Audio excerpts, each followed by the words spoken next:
예, 대선 예비주자 인터뷰 오늘 네 번째로 만나볼 주자는 이재명 성남시장입니다. 그리고 참고로 다음은 문재인 전 대표로 월요일에 나올 예정입니다. 이재명 시장은 탄핵 정국 초반 광장에 모인 시민들의 속을 시원하게 긁어주는 이른바 사이다 발언으로 많이 주목을 받았죠. 근데 요즘은 조금 말의 강도가 약해졌다 이런 얘기도 들리고 있습니다.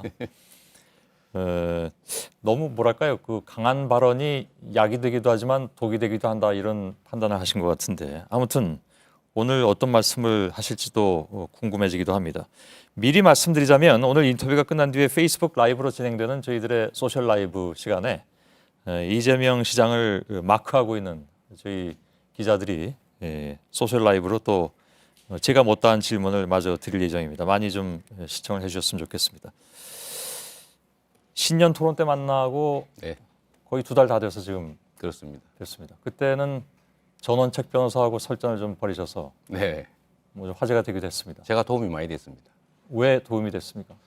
정치인들은 어떤 이유로든 가급적이면 이제 언론에 많이 노출되는 게 좋은데 예, 우리 전 변호사께서 저를 많이 도와주셔가지고 제가 며칠 동안 예. 언론 해자가 됐습니다. 뭐 설전에서 뵈니까 그때도 그렇게 사이는 안 좋으신 것 같더군요. 저는 좋은데 그분이 별로. 그런가요? 예. 네, 제가 보니까요. 네, 여기 들어오시기 전에 페이스북인가요? 아니면 네. 거기에 그 지지자들로부터 네, 제가 무슨 질문을 할지 예상 질문을 받으셨던데 맞습니다. 많이 나왔습니다. 그런가요? 네, 알겠습니다. 그러면 그 받으신 질문 가운데 꼭 답변하고 싶은 질문이 있었다면 저한테 주시죠. 제가 질문해드리겠습니다. 포퓰리즘 질문할 거다 이런 얘기했었습니다. 포퓰리즘이요? 네. 저는 그걸 질문할 생각은 없었는데 그렇습니까? 뭐 아무튼 네, 네. 알겠습니다. 참고해 주십시오. 예. 그 바로 답변해 주시죠, 뭐. 저한테 이제 표를 얻기 위해서 이제 예. 복지 정책을 지나치게 많이 하고 예를 들면 국민들한테 현금을 지급하려고 하는 게 결국은 표를 얻기 위한 포퓰리즘이다. 그 시정을 이런 하실 때도 마찬가지로 그런 비난을 많이 받으셨습니다. 그렇습니다. 예. 그런데 저는 국민의 복지를 확대하는 것은 헌법 34조에 정한 국가의 의무고 예. 또 국민의 권리다. 공짜가 아니죠.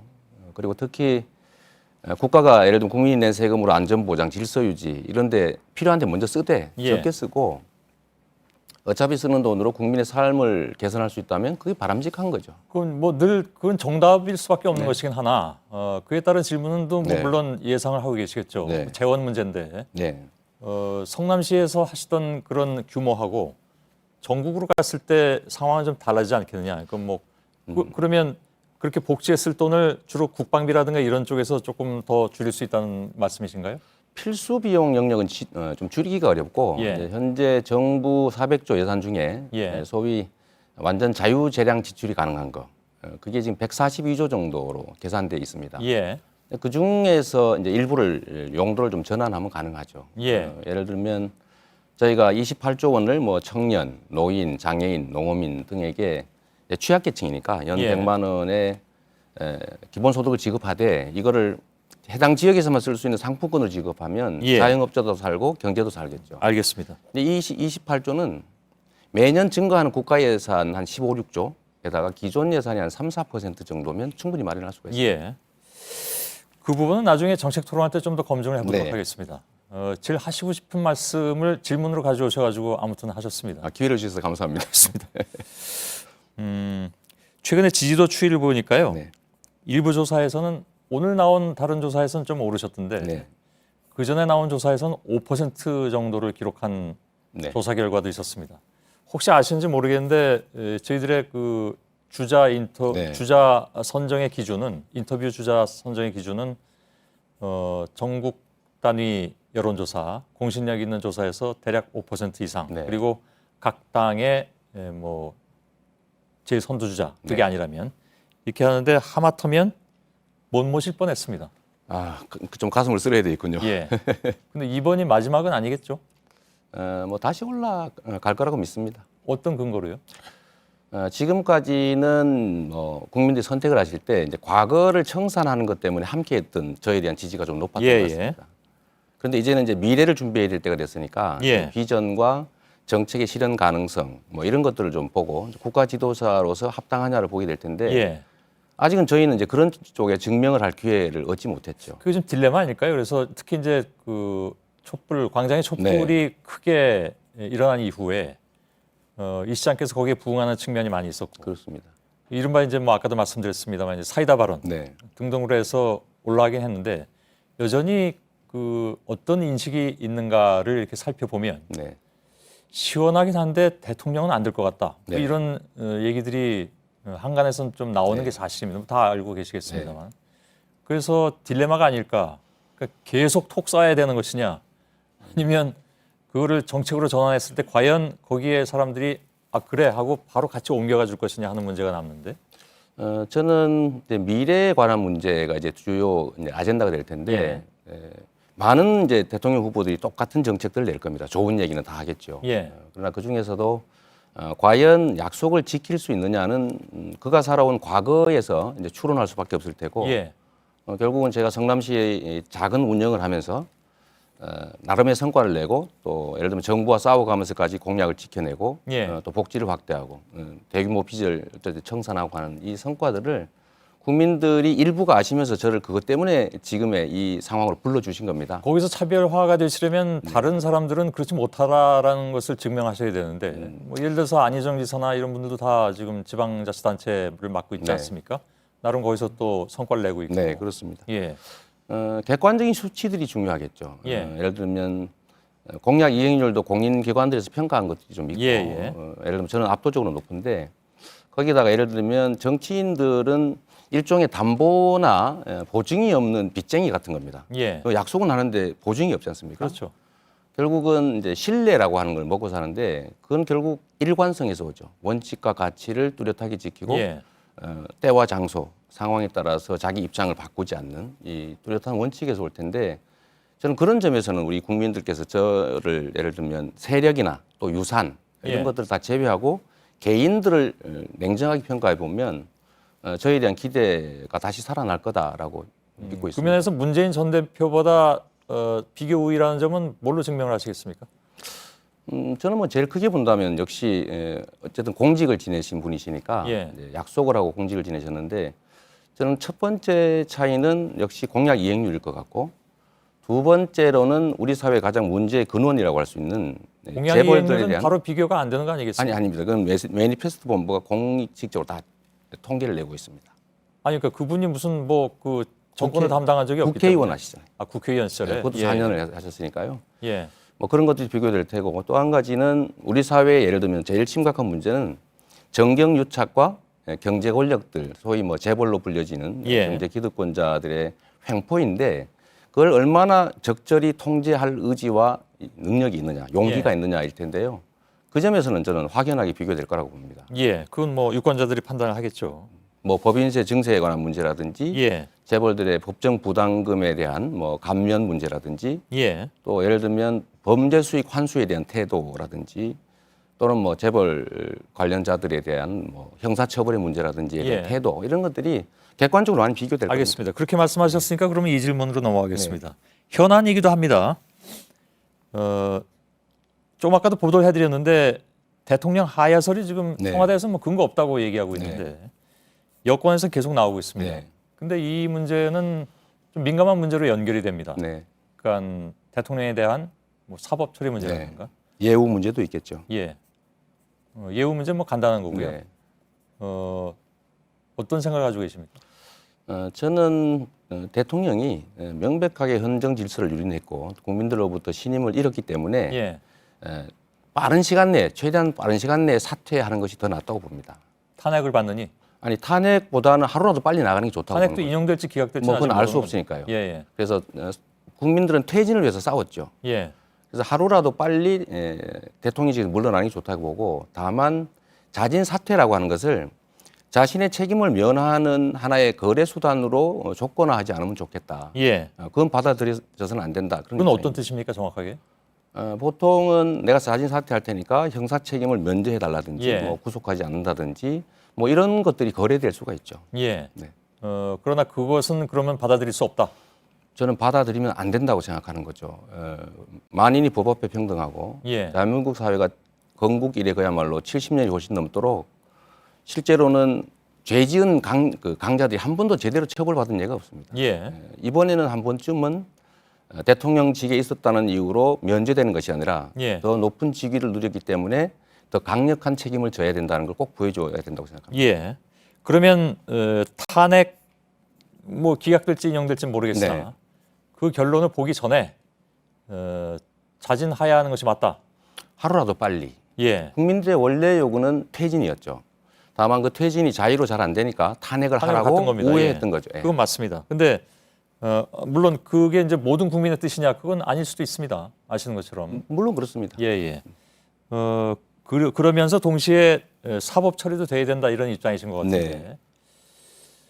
현실론을 얘기하는 사람들 중엔 이런 얘기를 하는 사람들도 있습니다. 그러니까 실제로 네. 박근혜 대통령이 사법 처리되는 모습을 보일 때 네.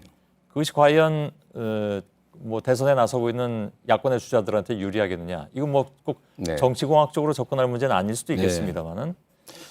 저는 구속되는 현장을 국민들이 보게 되면 아마 야권에는 매우 불리해질 겁니다. 예, 보수가 대단결하게 된 계기가 될 가능성이 높습니다. 그러나 그건 정치적 이해득실에 가는 것이고 예. 중요한 거는 죄 지은 자는 처벌받는다. 나쁜 짓을 하면 혼난다라고 하는 아주 기초적 상식을 우리가 한 번은 꼭 정립을 해야 됩니다. 예, 그런데 그런 정치적 이익 때문에 그 대원칙을 버린 것 그런 것들이 이 나라를 사실 이렇게 혼란과 위기로 몰아왔기 때문에 조금 손해 보더라도 예, 약간 위험하더라도 원칙으로 돌아가는 게 중요하다 그렇게 생각합니다. 예. 특검이든 아니면 검찰이든 실제로 유죄라고 기소해서 법정에서 그렇게 결정이 났을 때 죄가 있는지 없는지는 알게 되는 거겠죠, 물론. 물론 뭐 무죄 추정의 원칙이라고 하는 게 예, 있으니까 예. 당연히 그러겠지만 사실 명백하지 않습니까? 이게 우리 그 손앵커님 하신 말씀 중에 되게 재밌는 말씀을 제가 기억하고 있는데 우리가 상식적으로 옳은 거라고 생각하면 버리지 말자 이런 말씀하신 일이 있더라고요. 뭐 오래전에 오래전에 했습니다. 네. 그게 중요하죠. 예. 예를 들면 법적 판단이라고 하는 건 책임을 묻기 위한 절차이고 이 나라의 주인인 국민들은 주권자로서 예, 예를 들면 대리인 머슴들에게 대해서 문제할 수 있죠. 예. 잘못됐다 단정할 수 있습니다. 알겠습니다. 현안 중에 그게 지금 오늘은 제일 큰 현안이어서 질문 드렸습니다. 다시 이제 그 당내 경선 문제로 좀 네. 돌아가겠습니다. 당내 경선에서 누군가가 뭐 압도적으로 이기지 않으면 네. 결선 투표를 하게 되잖아요. 네. 본인께서는 몇 위를 할 것 같습니까? 일단 1위를 하는 게 목표이긴 한데 예. 현실적으로는 2위 정도를 하게 될 것 같습니다. 1위는 누구라고 생각하신다는 거죠? 당연히 뭐 압도적 세력과 유산을 가지고 계신 문재인 후보가 예. 되지 않을까 싶습니다. 안희정 지사 정도는 내가 꺾을 수 있을 것 같다. 꺾어야죠. 예.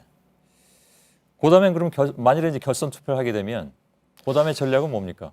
결선 투표를 가면 얼마 안 남은 일이기 때문에 지금 제가 훨씬 더 기대를 많이 받을 거라고 생각합니다. 왜냐하면 예. 결국 본선에서 소위 천정 효과라고 하는 게 있을 수 있는데 한 번 안 찍었던 사람들은 다시 바꾸지 않습니다. 그게 예를 들면 소위 선진 민주주의 국가들에서 후보로 한 번 본선을 나왔던 분들이 다시 안 나오는 이유기도 하죠. 예. 한 번 졌던 사람은 다시 쓰지 않습니다. 그게 이제 천정 때문에 그렇죠. 예. 그런데 결국 그런 누구는 절대 안 돼 이런 것들을 이겨내기가 만만치가 않을 것이고 예. 국민들로서는 특히 야권 연합 정권을 만들어낼 수 있는 예. 그런 사람을 선정하게 될 텐데 그 측면에서는 제가 훨씬 더 가능성 측면에서는 더 높지 않을까 싶습니다. 지금 그 말씀은 그냥 말씀한 것만 그대로 받아들여서 해석을 네. 하자면 1위는 뭐 누군가 딴 사람이 하는데 그게 아마 문 전 대표인 것 같고 2, 3위를 누가 하냐 중에서 2위를 한 사람이 중요하다라는 네. 말씀인데 뭐 예상하신 대로 희망하시는 대로가 안 돼서 네. 만일 3위를 하시면 지금 말씀 그 논리 그대로라면 결선 투표는 가거나 마나 나는 진다 이런 얘기가 됩니까? 제가 이해를 못 하겠습니다. 아니요. 아까 2, 3위 이렇게 있을 때 네. 결국 안 된다고 안 찍은 사람한테 다시 표가 가지는 않는다. 따라서 2위가 그 결선 투표에서도 가장 유리하다고 하셨는데 혹시 본인의 희망대로 되질 않아서 본인이 3위를 하면 그 논리대로라면 결선 투표에서 어렵다는 얘기지 않습니까? 그게 뭐 2, 3위 표가 다 합쳐져서 예. 1위를 상대하게 되지는 않겠죠. 예. 뭐 당연히 또 1위를 지지하는 사람도 있을 테니까. 근데 제가 드리고 싶은 말씀은 사실 야권 연합 정권을 만든다는 게 매우 중요하고 예. 사실 민주당 혼자 집권한다고 하더라도 나중에 뭘 할 수가 있겠습니까? 예. 근데 야권 연대 또는 야권 연합 정권을 만들려면 사실 후보 간의 적대감이 많이 없어야 됩니다. 예. 그런데 그런 측면에서 보면 뭐 국민의당 또는 뭐 정의당 등과 야권 연합 정권을 만들 수 있으려면 상당히 예를 들면 양보할 수 있어야 되고 서로 신뢰할 수 있어야 되고 예. 뭐 역할 분담이 가능해야 될 텐데 이때까지의 분당 과정이나 또 이 정치적 관계들을 보면 과연 어떤 후보는 후보 단일화 또는 후보 연대 이 가능할 거라고 보지만 예. 누구는 안 될 것 같은 그런 것들을 국민들이 경선 과정에 투영할 거라고 보는 그러겠죠. 거죠. 예. 예. 그러나 그것이 이제 누구한테 유리한가 하는 것은 누구나 다 자기 눈에 물대기식으로 생각하는 건 뭐 틀림이 없으니까요. 그거야 뭐 당연하지 알겠습니다. 않겠습니까? 예. 알겠습니다. 일부러 선택받기 위해서 포지션을 옮길 생각은 전혀 없다라고 말씀하신 바가 있습니다. 네. 포지션이 어디십니까? 그러니까 지난번에 말씀하신 건 제가 조금 헷갈린 것 중에 하나는 네. 이건 무슨 뭐 꼭 진영 논리로 네. 진보 보수 따질 일은 아니지만 나는 보수다라고 말씀하신 적이 있어서 아 보수에 계신 분들은 인정은 안 할 것 같습니다. 그렇습니다. 이게 예. 대한민국은 소위 진보와 보수가 한 칸씩 왼쪽으로 가 있죠. 예. 비정상적인 불법적인 좀 구태 세력들이 보수의 이름을 참칭하고 있는 측면이 있습니다. 그리고 실제로는 보수 또는 중도라고 불리는 쪽이 실제로는 이제 현실에서는 예. 진보라고 분류되고 있는 거죠. 내놓으신 정책은 사실은 따지고 보면 우리나라 기준으로 보면 진보적 정책들이 많죠. 예. 예. 그래서 저는 그게 진보로 분류되는 것 자체가 매우 서글프다는 겁니다.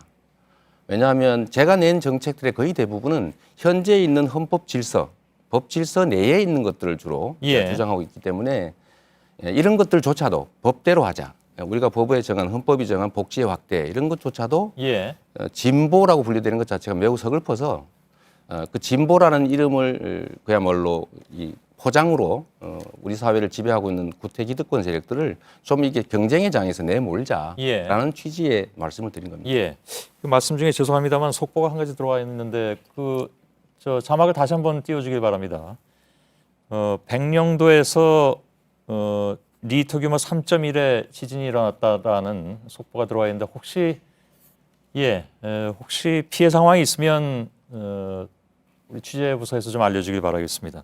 3.1 정도면 피해 상황은 없을 것 같긴 한데 아무튼 속보로 좀 전해드리고 있습니다. 한 가지만 더 질문드리겠습니다. 시간이 다 돼가지고요. 네. 예. 선의와 분노 논란이 있었습니다. 네. 근데 이재명 시장의 경우에는 선의보다는 분노 쪽에 가까운 분 같습니다. 저는 왜 세상에 선의와 분노밖에 없는지 잘 모르겠어요. 저는 상식에 가까운 물론 사람이죠. 그렇죠. 네. 그러니까 근데 논란이 되고 있는 부분만 이렇게 둘 중에 꼭 골라야 됩니까? 아니요. 그럴 필요는 없는데 네. 돌출시켜서 이렇게 보면 논쟁이 되고 있는 것이 그 두 가지 네. 단어로 집약이 되기 때문에 그 점은 맞습니다. 예를 들면 과거에 이 잘못된 구질서를 청산하고자 하는 촛불의 열망들이 사실 예. 분노지요. 그 분노는 그게 해결되고 나면 새로운 질서에 대한 열망으로 바뀔 겁니다. 예. 그 측면에서는 소위 이제 선의라고 하는 것보다는 분노에 가깝겠죠. 예. 네. 근데 그 하필이면 선의를 부패 기득권자들의 선의를 왜 따지는지 잘 모르겠고 저는 그것보다는 우리 국민들의 선의, 예. 주권자들의 선의를 먼저 봐야 되는 거 아니냐 그런 생각이 듭니다. 예. 알겠습니다. 안희정 지사가 들으면 조금 또 입장 곤란한 말씀을 좀 그럴 수도 하신 있습니다. 것 같습니다. 알겠습니다. 여기까지만 좀 진행하고 나중에 늘 누차 말씀드립니다만은 정책 토론이 있다면 네. 다시 좀 모시도록 하겠습니다. 가급적이면 우리 손행크님께서 주재하는 민주당 내 경선 토론을 좀 해주시면 어떨까 하는 생각이 듭니다. 그 각 방송사에서 아마 준비를 하고 있을 텐데요. 저희들이 물론 하고 싶죠. 민주당뿐만이 아니라 다른 당도 네. 마찬가지고. 그렇게 한다면 뭐 당내에서 말씀을 해주시면 저희들도 또 도움이 될 수 있을 것 같습니다. 저희도 이제 노력은 하고 있는데 예, 이 상품이라고 하는 거를 어떤 사람은 쇼윈도 좋은 자리 앞자리에다가 이렇게 예쁘게 해서 놔두고 예, 어떤 상품은 저기 창고에다 넣어놓은 다음에 예. 그야말로 그 찌라시 있지 않습니까? 예, 예. 그런 데다 해서 이렇게 지금 홍보를 하는 수준이라 그 찌라시 속에 들어있는 저 같은 경우는 상당히 좀 억울하죠. 알겠습니다. 토론 같은 걸로 실제 예. 현품을 보고 국민들이 선택할 수 있게 해주는 것이 예. 저는 정치인들 또 정당인의 도리라고 생각합니다. 마치겠습니다. 네, 감사합니다. 고맙습니다. 예. 네, JTBC의 최순실 국정개입 사건 보도가 제48회 한국기자상 대상을 받았습니다. 한국기자협회는 JTBC가 태블릿 PC를 입수해서 최순실 씨의 국정농단 사실에 결정적인 증거를 제시하는 등 권력 감시에 충실했다는 수상 이유를 밝혔습니다. JTBC가 한국기자상 대상을 받은 건 2015년 세월호 참사 연속 보도에 이어 두 번째입니다. 예, 뉴스룸 여기서 모두 마치겠습니다. 여러분, 저희들은 내일도 최선을 다하겠습니다. 고맙습니다.